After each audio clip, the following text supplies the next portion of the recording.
Hello students, तो आज के इस लेक्चर में अपन पढ़ेंगे फ्लूइड डायनेमिक के बारे में। जैसा कि हमने 5A लेक्चर में स्टूडेंट्स क्या पढ़ा था, फ्लूइड स्टैटिक का पूरा पार्ट कवर कर लिया था। ठीक है, वहाँ पे हमने लॉ ऑफ फ्लोटेशन आपको अच्छे से पढ़ा दिया था। ठीक है, उसके 1-2 क्वेश्चन भी करवाए थे। तो आई होप आपको वो कॉन्सेप्ट अच्छे से समझ में आ गया होगा। तो आज एक नए कॉन्सेप्ट के साथ शुरुआत करते हैं, जिसका नाम है स्टूडेंट्स फ्लूइड डायनेमिक। क्या नाम है?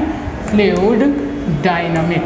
ठीक है, तो फ्लूइड डायनेमिक के अंदर हम लोग क्या पढ़ने वाले हैं? तो फ्लूइड डायनेमिक के अंदर बेसिकली हम लोग पढ़ने वाले हैं बहता हुआ पानी। क्या पढ़ने वाले हैं? बहता हुआ पानी। ठीक है, अभी तक स्टूडेंट्स हम लोग क्या पढ़ रहे थे? अभी तक हम लोग पढ़ रहे थे ऐसे फ्लो के बारे में ऐसे फ्लूइड के बारे में जो क्या थे, रेस्ट में थे। ऐसे फ्लूइड के बारे में पढ़ रहे थे स्टूडेंट जो कैसे थे, रेस्ट में थे। अब हम लोग ऐसे फ्लूइड के बारे में पढ़ेंगे जो फ्लो कर रहे हैं। बात समझ में? यानी अभी क्या था, रुका हुआ पानी पढ़ रहे थे, यानी ठहरे हुए पानी में कंकड़ ना मार दे। ठीक है, तो यहाँ पर अब हम लोग क्या पढ़ेंगे, पूरा का पूरा फ्लो होता हुआ पानी पढ़ेंगे। यानी पानी को हमने बहा दिया तो पानी ठहरा रहा ही नहीं। ठीक है, अब बहते हुए पानी में चाहे जितना कंकड़ मारो कोई दिक्कत ही नहीं। बात समझ में आ गई ना? चलिए, तो अब हम लोग पढ़ेंगे फ्लूइड डायनेमिक के बारे में। तो फ्लूइड डायनेमिक में हम सबसे पहले क्या पढ़ने वाले हैं? सबसे पहले हम लोग पढ़ लेते हैं कुछ फ्लूइड की प्रॉपर्टीज़। ठीक है, तो यहाँ पर जो हम लोग फ्लूइड की प्रॉपर्टीज़ पढ़ने वाले हैं वो पढ़ने वाले हैं आइडियल फ्लूइड की प्रॉपर्टी। किसके बारे में स्टूडेंट्स? आइडियल फ्लूइड की प्रॉपर्टीज़ के बारे में पढ़ने वाले हैं। क्या होते हैं आइडियल फ्लूइड? तो सबसे पहले आप लोग लिख लीजिए, जो आइडियल फ्लूइड होते हैं, ठीक है, वो क्या होता है? आइडियल फ्लूइड ऐसे फ्लूइड होते हैं जिनकी हर पॉइंट पे डेंसिटी क्या रहती है? सेम रहती है। यानी क्या लिखेंगे? It has same density everywhere. ठीक है, यानी कि जो आइडियल फ्लूइड होते हैं इनकी हर पॉइंट पे क्या होती है, हर jगह डेंसिटी सेम रहती है, चाहे कोई भी पॉइंट हो।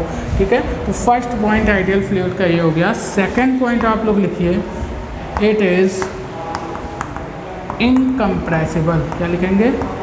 It is incompressible. यानी कि ये जो फ्लूइड होते हैं ये कैसे होते हैं? इनकम्प्रेसिबल। भैया फ्लूइड है, जेली थोड़ी ना है जो दबा दोगे उसको। बात समझ में आ रही है? ठीक है, यानी कि क्या है, फ्लूइड है, पानी, उसको दबाया नहीं जा सकता। बात समझ में आ गई ना? जेली थोड़ी ना जो ऐसे किया बस पिचक गया, हो गया काम, लो। ठीक है, यहाँ पे क्या है, फ्लूइड है, तो फ्लूइड को दबाया नहीं जा सकता। ये क्या होते हैं? इनकम्प्रेसिबल होते हैं स्टूडेंट्स। क्या होते हैं? इनकम्प्रेसिबल होते हैं। नेक्स्ट अगर हम लोग बात करें तो नो फ्लूइड फ्रिक्शन यानी ब्रैकेट में लिख सकते हैं विस्कोसिटी इज़ प्रेजेंट। यानी कि ये ऐसे फ्लूइड होते हैं जिनके अंदर फ्लूइड फ्रिक्शन नहीं होता। फ्लूइड फ्रिक्शन क्या होता है? फ्लूइड जो होता है वो लेयर्स के फॉर्म में होता है। आपको पता है कि नहीं पता है? जो पानी होता है स्टूडेंट्स वो क्या होता है? लेयर के फॉर्म में होता है, इस तरीके से।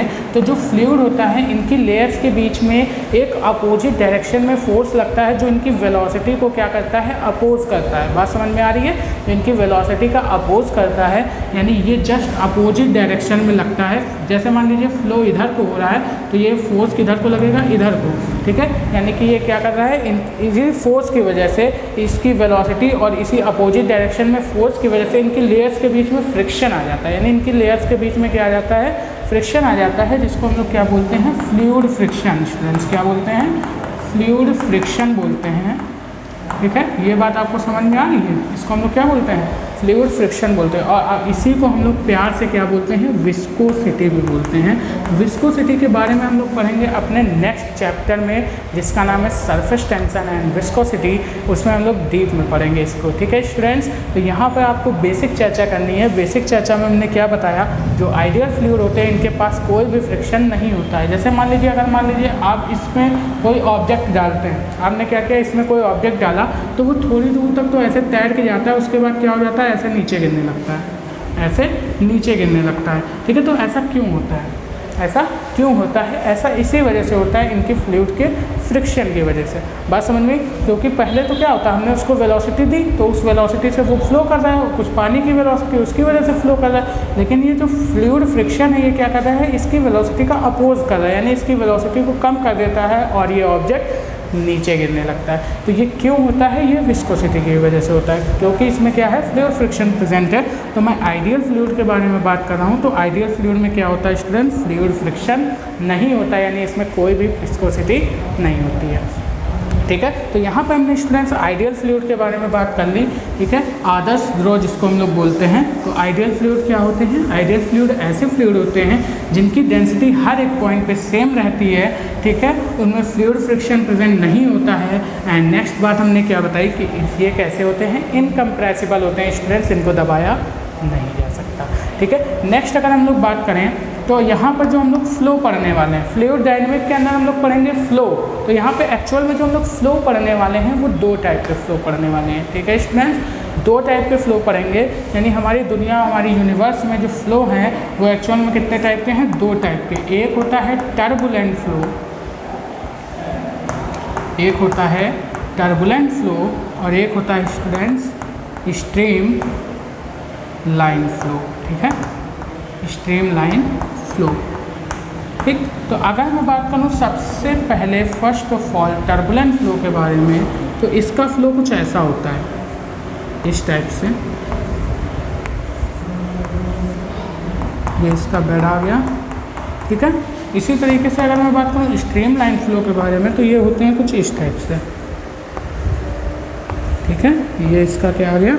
बेड आ गया। आप डायग्राम से ही देख पा रहे होंगे कि ऊपर का वाटर आपको क्या दिख रहा है? थोड़ा सा फ्लो में दिख रहा है, यानी इस ऊपर की वेलोसिटी आपको क्या दिख रही है? ज़्यादा दिख रही है। तो क्या होते हैं टर्बुलेंट फ्लो जो होते हैं वो एक्चुअल में रियल फ्लूइड होते हैं। क्या होते हैं? रियल फ्लूइड होते हैं। रियल फ्लूइड जैसे हमारा नदी का पानी हो गया, तालाब का पानी हो गया, ठीक है, या फिर किसी समुद्र का पानी हो गया, तो वो सब क्या होते हैं? हमारे टर्बुलेंट फ्लो। उसमें जो फ्लो होता है ना स्टूडेंट्स, उसको हम लोग क्या बोलते हैं?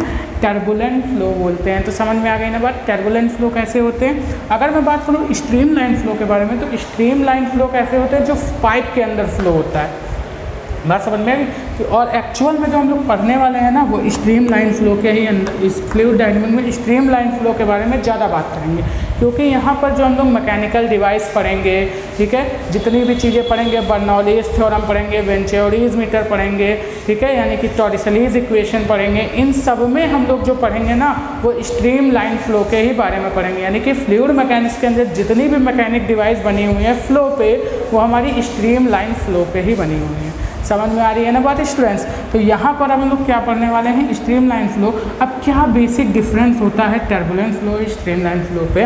तो अगर मैं बात करूँ ना टर्बुलेंट फ्लो में, तो टर्बुलेंट फ्लो का जो अपर मोस्ट पॉइंट होता है ना, यहाँ पे डेंसिटी कम होती है, यानी ए पॉइंट पे। अगर मैं इसको ए पॉइंट मानूँ और इसको मैं बी पॉइंट मानूँ, तो मैं ऐसा बोल सकता हूँ डेंसिटी एट, यहाँ पे लिख देता हूँ, density at A point is less than density at B point. यानी ए पॉइंट पे जो डेंसिटी होती है ना स्टूडेंट्स, वो कम होती है बी पॉइंट की डेंसिटी से। इसी वजह से यहाँ पे जो वेलोसिटी होती है ए पॉइंट पे, ठीक है, वो क्या होती है? ज़्यादा होती है as compared to B point से।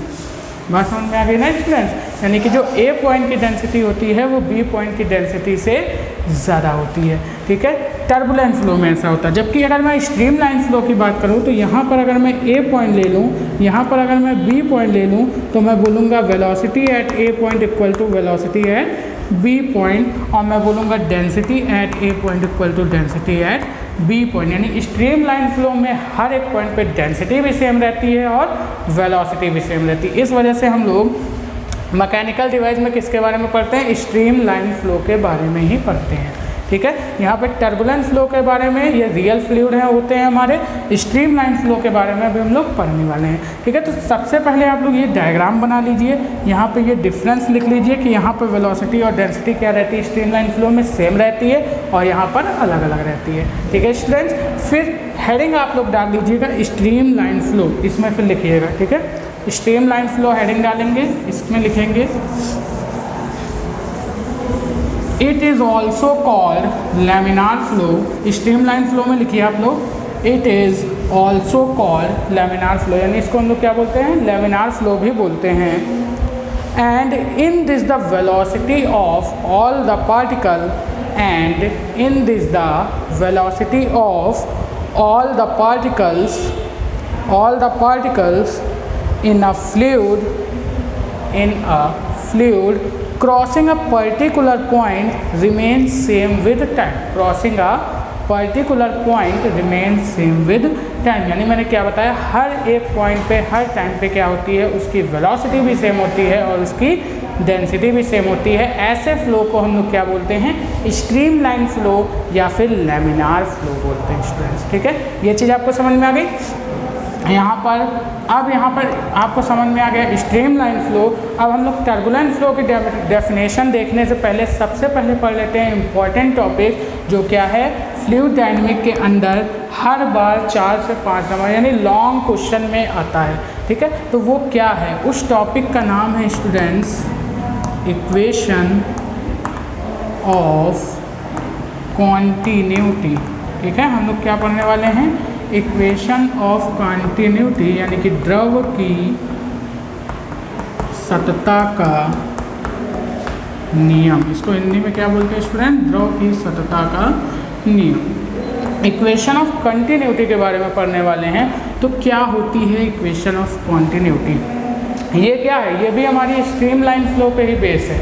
ठीक है, इससे हम लोग क्या करेंगे, इससे जो भी हम लोग पढ़ने वाले हैं आगे, अभी बर्नौलीज थ्योरम, जिससे हम लोग प्लेन बनाना सीखेंगे।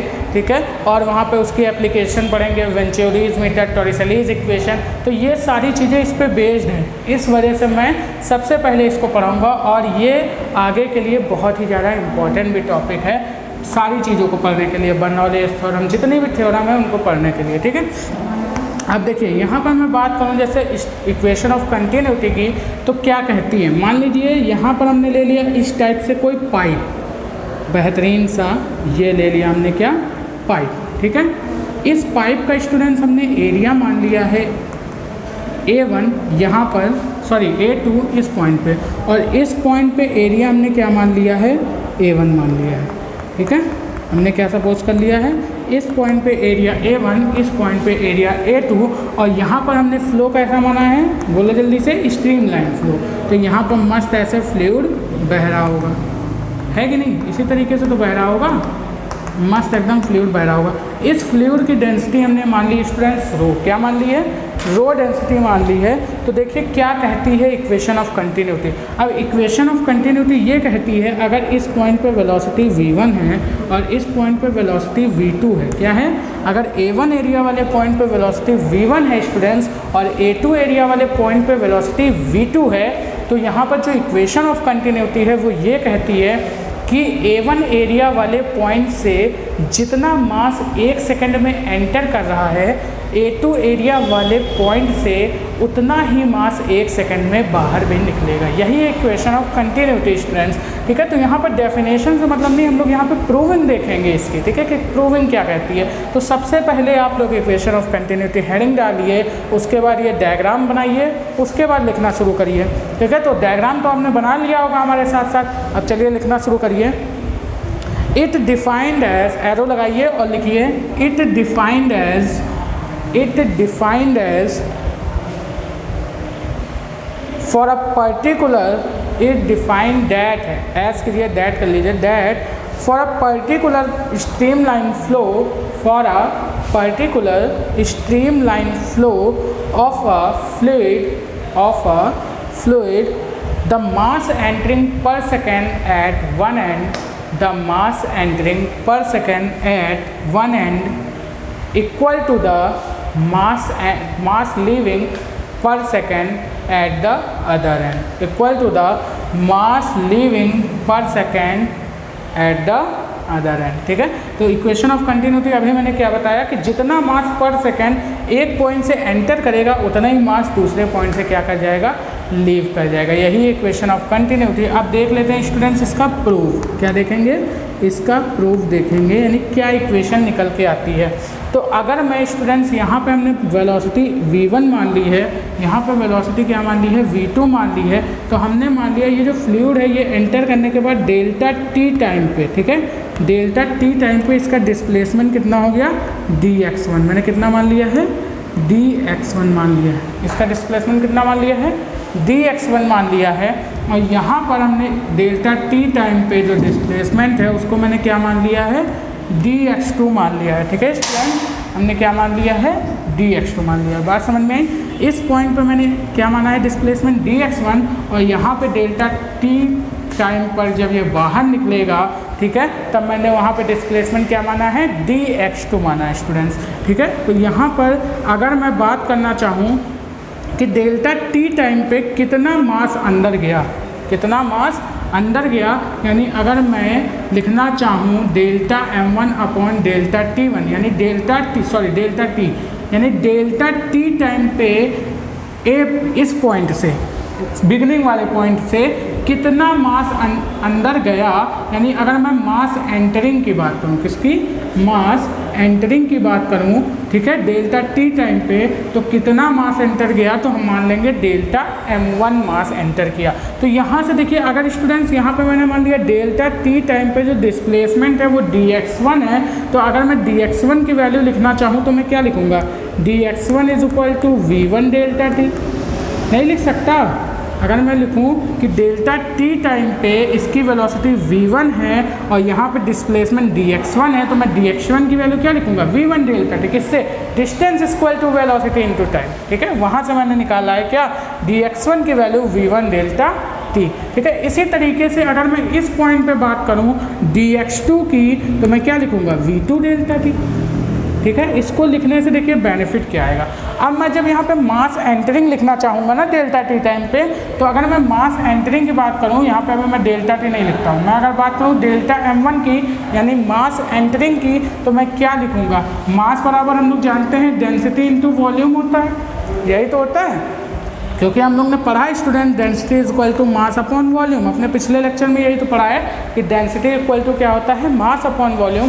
तो delta m1 is equal to क्या हो जाएगा, रो इंटू वी, यानी डेंसिटी इंटू वॉल्यूम हो जाएगा। तो डेल्टा m1 इक्वल टू, अगर मैं बात करूँ डेंसिटी की, तो डेंसिटी क्या है, रो ही है लिक्विड की, इनटू अगर मैं वॉल्यूम की बात करूँ तो वॉल्यूम में क्या लिखूँगा, ये वाला डिस्प्लेसमेंट इनटू एरिया, इसका क्या हो जाएगा, वॉल्यूम। तो मैं यहाँ पे लिख सकता हूँ dx1 इंटू a1, और dx1 की वैल्यू अगर मैं लिख दूँ तो यहाँ पे dx1 की वैल्यू क्या आ जाएगी, v1 into delta t into a1, ये क्या आ गया, मास एंटरिंग आ गया स्टूडेंट्स, ठीक है। अगर मैं डेल्टा t टाइम पे बात करूँ तो ये आ गई मास एंटरिंग की वैल्यू, बात समझ में आ गई, इतनी बात आती है समझ में।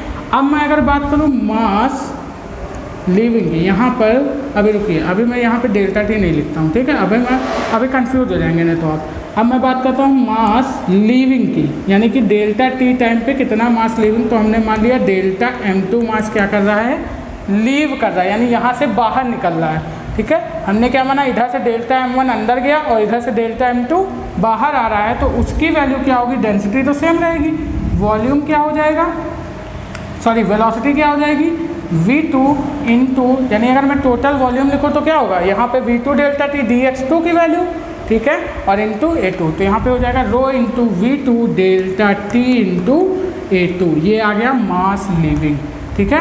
अब यहाँ पे इक्वेशन ऑफ कंटिन्यूटी क्या कहती है स्टूडेंट्स, तो इक्वेशन ऑफ कंटिन्यूटी क्या कहती है, मास लीविंग पर सेकेंड, यानी delta m1 upon t delta t equal to mass leaving per second, यानी delta m2 upon delta t, क्योंकि हमने पर सेकेंड को क्या मान लिया, टाइम को क्या मान लिया है, डेल्टा t। तो यहाँ पर ये जो निकल के आया ना स्टूडेंट्स, ये क्या निकल के आ गई, मास फ्लो की रेट निकल के आ गई। हमने क्या लिख दिया यहाँ पे, अनजाने में लिख दिया मास फ्लो की रेट, यानी कितना मास डेल्टा t टाइम पे अंदर जा रहा है और कितना मास डेल्टा t टाइम से बाहर आ रहा है, ठीक है। तो इक्वेशन ऑफ कंटिन्यूटी क्या कहती है, mass entering per second equal to mass leaving per second. तो मास एंटर कितना कर रहा है, तो यहाँ पर कितना एंटर कर रहा है, रो v1 delta t1 into a1। तो यहाँ पर आप लोग पहले इतना नोट करिए, फिर मैं बताता हूँ mass entering per second equal to mass leaving per second करके देखिए क्या इक्वेशन निकलती, बड़ी मज़ेदार इक्वेशन निकलती, जल्दी से नोट करिए इसको, वीडियो को पॉज करके। तो मैं यहाँ से कुछ पोर्शन हटाने वाला हूँ, ठीक है, ये वाला, ठीक। तो मैं जब इक्वल करूँगा मास entering per second and mass leaving per second को, तो यहाँ पर डेल्टा m1 की वैल्यू मैंने क्या लिखी थी, rho into v1 into delta t into a1, ठीक है, अपॉन में डेल्टा t आ गया, ठीक है स्टूडेंट। अब मैं लिखूँगा मास लीविंग, तो मास लीविंग क्या था, rho into v2 into delta t into A2 upon में डेल्टा टी। ये क्या आ गया student, mass leaving per second. अब मैं यहाँ से डेल्टा टी से डेल्टा टी कैंसिल कर सकता हूँ, यहाँ से डेल्टा सी से डेल्टा टी कैंसिल कर सकता हूँ, यहाँ से ये दोनों डेंसिटी को भी कैंसिल कर सकता हूँ, क्योंकि वाटर की डेंसिटी यानी जो फ्लूइड हमने इसमें लिया उसकी डेंसिटी क्या है, सेम है। तो यहाँ से मैं क्या लिख सकता हूँ, A1 V1 equal to A2 V2। This is equation of continuity. ये हमारी क्या है, इक्वेशन ऑफ कॉन्टिन्यूटी है। ठीक है, इसी को हम लोग क्या बोलते हैं, इक्वेशन ऑफ कंटिन्यूटी बोलते हैं students. A1 V1 is equal to A2 V2, यानी कि A1 एरिया पे वेलोसिटी अगर V1 है, A2 एरिया पे अगर वेलोसिटी V2 है, तो यहाँ पर हो जाएगा A1 V1 is equal to A2 V2। और इसको हम लोग क्या लिख सकते हैं, AV is equal to constant भी लिख सकते हैं। बात समझ में आ गई। यही है स्टूडेंट्स हमारी इक्वेशन ऑफ कंटिन्यूटी। तो आई होप आपको इसका पूरा अच्छे से डेरिवेशन समझ में आ गया होगा। ठीक है, जितना पूरा मास का खेल है, ठीक है, मास एंटरिंग का मास लीविंग का खेल है। तो जितना मास एंटर करता है पर सेकंड उतना ही मास बाहर निकलता है। इस बेसिस पे जो इक्वेशन ऑफ कंटिन्यूटी आती है वो क्या आती है, A1 V1 is equal to A2 V2। यहाँ पे एक चीज़ ध्यान रखिएगा स्टूडेंट्स, यहाँ पे जो V1 और V2 है ये क्या है, वेलोसिटीज़ है, नॉट अ वॉल्यूम। क्या है, वेलोसिटीज़। ठीक है, ये वेलोसिटी है, ध्यान रखिएगा, वॉल्यूम नहीं है। ठीक है, कभी कभी बच्चे कंफ्यूज हो जाते हैं वेलोसिटी है कि वॉल्यूम। ठीक, तो फटाक से आप लोग इसको नोट करिए, फिर करते हैं इस पर एक बेहतरीन सा क्वेश्चन। ठीक है, चलिए जल्दी नोट करिए।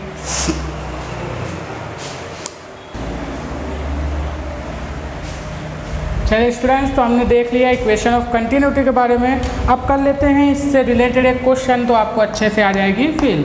देखिए, नल तो सबके घर में लगा हुआ होगा, लगा है, जिससे आप लोग क्या करते हैं, कपड़े धुलते हैं। ठीक है, आप लोग क्या करते हैं, उससे बर्तन धुलते हैं आपके घर में। ठीक है, सारे काम होते हैं, आप उससे नहाते हैं, सब कुछ करते हैं। चलिए, अब पानी क्या है, बहुत ज़्यादा आवश्यक आपके लिए। ठीक है, सारे काम आप लोग करते हैं।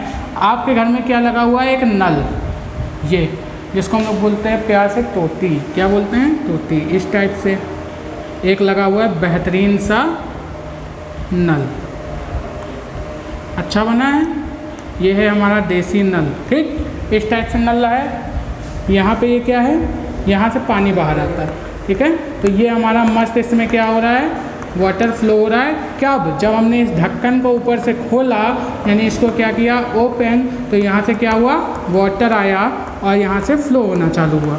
ठीक है, तो जब वाटर फ्लो होना चालू हुआ तो यहाँ से ये क्या करेगा, इस एरिया को कवर करते हुए निकलेगा ना। ये जो पूरा सर्कल है हमारा, ये वाला, इसको ये क्या करेगा, पूरा मतलब कि कवर करते हुए निकलेगा। ठीक है, तो इस स्फीयर को जब कवर करते हुए निकलेगा तो ये किस तरीके से, इस तरीके से कुछ फ्लो होगा। ठीक है, और जैसे जैसे ये लोग नीचे जाएगा वैसे वैसे क्या होगा, इसका एरिया कम होता जाएगा। आपने ध्यान दिया होगा कि ऊपर से तो पानी जब आता है, जब ऊपर से वाटर आता है नल से, तो वो उसके जो स्फीयर होता है उसका एरिया लेते हुए आता है, और जैसे जैसे नीचे आता है वैसे वैसे उसका एरिया क्या होता जाता है, कम होता जाता है। तो यहाँ पर हमने मान लिया इसका एरिया क्या हो गया, यहाँ पर एरिया A1 था, यहाँ पर हमने इसका एरिया क्या मान लिया, A2 मान लिया।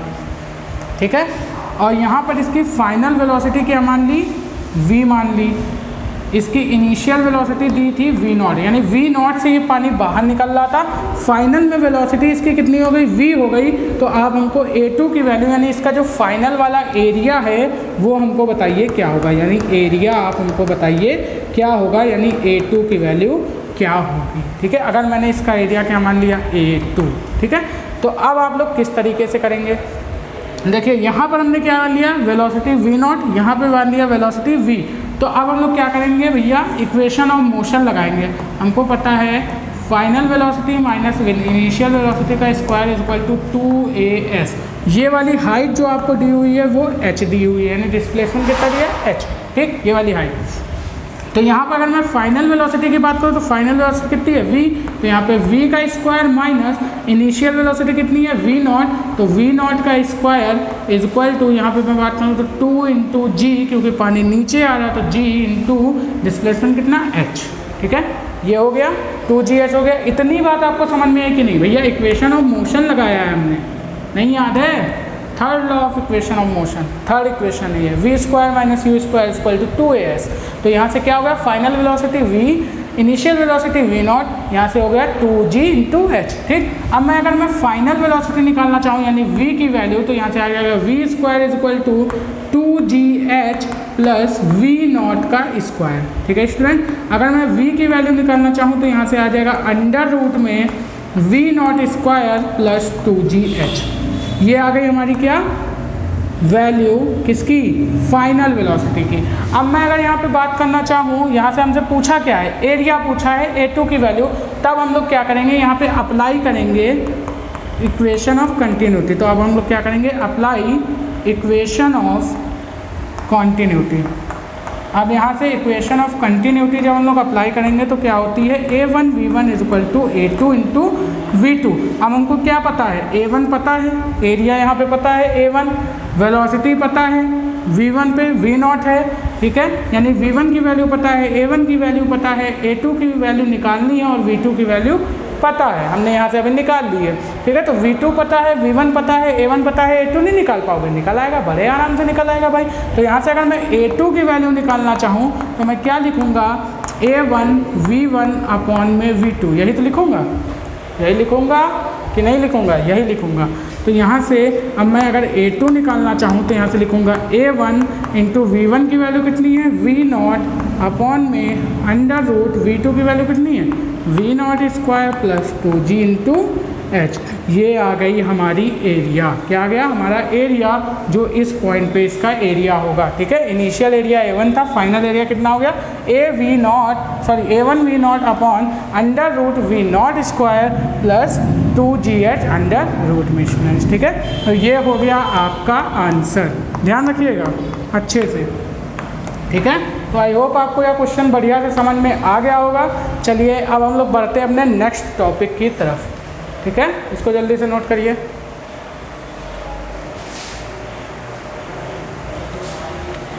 चलिए स्टूडेंट्स, तो हमने पढ़ लिया इक्वेशन ऑफ कंटिन्यूटी के बारे में। ठीक है, यहाँ पे हमने एक न्यूमेरिकल भी कर लिया।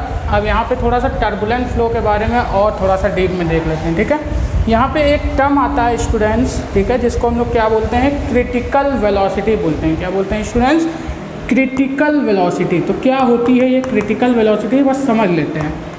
क्रिटिकल वेलोसिटी, ठीक है, तो क्या होता है, स्ट्रीमलाइन फ्लो की अगर हम लोग बात करें तो स्ट्रीमलाइन फ्लो में जो वेलोसिटी होती है फ्लो की, वो एक फिक्स्ड होती है। ठीक है, एक फिक्स्ड मतलब हम बोल देंगे न्यूमेरिकल वैल्यू होती है। अगर उस वैल्यू से, ठीक है, एक मैक्सिमम वैल्यू, वो मैक्सिमम वैल्यू होती है, ठीक है, जहाँ पर ये क्या होता है, स्ट्रीमलाइन फ्लो बना रहता है। क्रिटिकल वेलोसिटी की अगर बात करूँ तो वो मैक्सिमम वैल्यू होती है जहाँ पर स्ट्रीमलाइन फ्लो बना रहता है। लेकिन क्रिटिकल वेलोसिटी से पहले अगर मैं बात करूँ तो स्ट्रीमलाइन फ्लो के बारे में, स्ट्रीमलाइन फ्लो क्या होता है, स्ट्रीमलाइन फ्लो की एक फिक्स्ड वैल्यू होती है, यानी कि अगर उस वैल्यू से ज़्यादा उस फ्लो की वैल्यू हो गई, मान लीजिए अगर मैं एक फिक्स्ड वैल्यू ले लूँ, मान लो x मैंने एक फिक्स्ड वैल्यू ले ली कि स्ट्रीमलाइन फ्लो इसी x वेलोसिटी पर क्या रहेगा, इसी x वेलोसिटी पर स्ट्रीमलाइन रहेगा। अगर इस x वेलोसिटी से ज़्यादा वेलोसिटी, यानी x से अगर ज़्यादा थोड़ी सी वेलोसिटी इंक्रीज कर गई तो वो फ्लो क्या हो जाएगा, स्ट्रीमलाइन नहीं रह जाएगा। यानी स्ट्रीमलाइन की वैल्यू क्या होती है, फिक्स्ड होती है, इसकी वेलोसिटी एक फिक्स्ड वैल्यू की होती है, यानी अगर इतनी वेलोसिटी है तभी ये फ्लो स्ट्रीमलाइन रहेगा, अदरवाइज नहीं रहेगा। ठीक है, तो मान लीजिए हमने मान लिया एक फिक्स्ड वैल्यू x, ठीक है, इस पे क्या है, फ्लो स्ट्रीमलाइन है। ठीक है, तो ये स्ट्रीमलाइन फ्लो की वो मैक्सिमम वैल्यू है जिस पे ये क्या है, फ्लो की वो मैक्सिमम वैल्यू है, वो मैक्सिमम वेलोसिटी है जिस पे फ्लो क्या बना हुआ है, स्ट्रीमलाइन बना हुआ है। यही वेलोसिटी क्या कहलाती है, इस फ्लो की क्रिटिकल वेलोसिटी कहलाती है। बात समझ में, यानी वो मैक्सिमम वेलोसिटी, आप क्या लिखेंगे यहाँ पर, वो मैक्सिमम वेलोसिटी जहाँ पर फ्लूइड का फ्लो, ठीक है, स्ट्रीमलाइन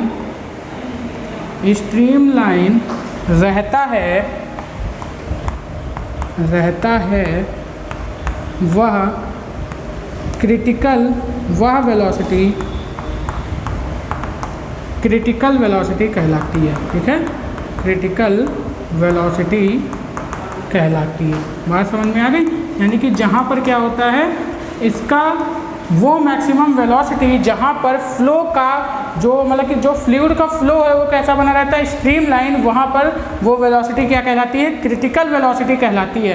तो अगर मान लीजिए क्रिटिकल वेलोसिटी से, यानी कि मान लीजिए स्ट्रीमलाइन फ्लो है x वेलोसिटी पर, तो ये क्या है इसकी क्रिटिकल वेलोसिटी। अगर इस वेलोसिटी से ज़्यादा इसका फ्लो हो गया, यानी कि जो फ्लो है, ठीक है, स्ट्रीमलाइन फ्लो x पर क्या है, स्ट्रीमलाइन बना हुआ है। अगर मान लीजिए इसका फ्लो की वेलोसिटी जो है वो x से ज़्यादा हो गई, मान लीजिए x प्लस डी एक्स हो गई, कितनी हो गई, x प्लस डी एक्स हो गई, तो ये फ्लो स्ट्रीमलाइन नहीं रह जाएगा। बात समझ में आई, यानी ये क्या हो गई, एक मैक्सिमम वैल्यू से ऊपर चली गई, ये वो मैक्सिमम वेलोसिटी है जहाँ पर स्ट्रीमलाइन बना है।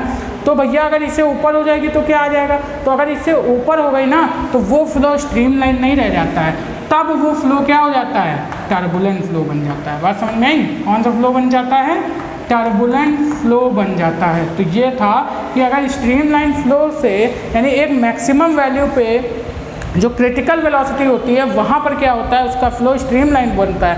अगर क्रिटिकल वेलोसिटी से ज़्यादा वेलोसिटी हो जाती है तो जो फ्लो होता है वो जिगजैग मोशन, यानी जो उसके फ्लूइड के पार्टिकल होते हैं वो जिगजैग मोशन करने लगते हैं, यानी फ्लो स्ट्रीमलाइन एक सीधा ना बहकर जिगजैग बहता है। तो उस फ्लो को हम लोग क्या बोलते हैं, टर्बुलेंट फ्लो बोलते हैं। स्टूडेंट्स बात समझ में आ गई ना, टर्बुलेंट फ्लो क्या होता है। तो टर्बुलेंट फ्लो में लिखिए जल्दी से, टर्बुलेंट फ्लो हेडिंग डालिए, उसमें लिखिए the flow of liquid in which every particle is not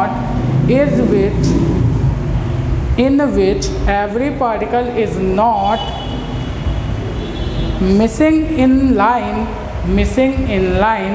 and they move in random direction is called turbulent flow.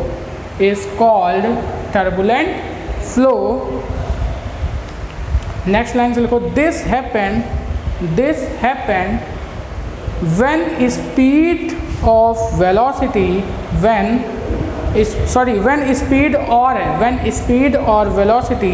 of flow of water, if speed or velocity of flow of water is more than critical velocity. ये कब आता है, turbulent, कोई भी flow यानी streamline flow turbulent कब बनता है, जब उसकी वेलोसिटी क्या हो जाती है, क्रिटिकल वेलोसिटी से ज़्यादा हो जाती है, तब जो फ्लो बनता है वो टर्बुलेंट फ्लो बनता है। यही चीज़ मैंने इस पॉइंट में लिखवाई है। तो आई होप आपको स्ट्रीमलाइन फ्लो के बारे में समझ में आ गया, ठीक है। क्रिटिकल वेलोसिटी क्या होती है इसके बारे में भी मैंने बता दिया, टर्बुलेंट फ्लो क्या होता है इसके बारे में भी आपको अच्छे से समझ में आ गया होगा स्टूडेंट्स, ठीक है। तो आज के इस लेक्चर में स्टूडेंट्स बस इतना ही रहने देते हैं, बाकी हम लोग मिलेंगे अपने नेक्स्ट लेक्चर में, जिसमें हम लोग पढ़ेंगे बर्नौलीज थ्योरम के बारे में, ठीक है, और उनकी कुछ एप्लीकेशंस के बारे में, वेंचुरी मीटर के बारे में, टर्सोलिस के बारे में, ठीक है, और करेंगे कुछ अच्छे से न्यूमेरिकल।